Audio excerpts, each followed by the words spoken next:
Getting a cash advance in Metrobank Credit Card is very easy to do. Today I'm going to show you how to do it. First, go to the nearest Metrobank ATM branch.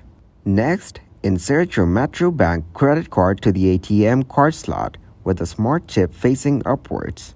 Here, the ATM will recognize your card as a credit card. Thus, it will only display available transactions.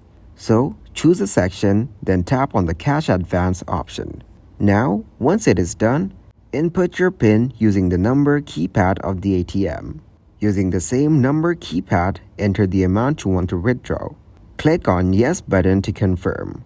Now, when you have confirmed the amount you want to withdraw, the ATM will start processing the transaction. So just wait until the ATM releases your credit card. When the ATM releases your card, and wait for it to dispense your withdrawn amount. Therefore, this way your cash advance has been dispensed.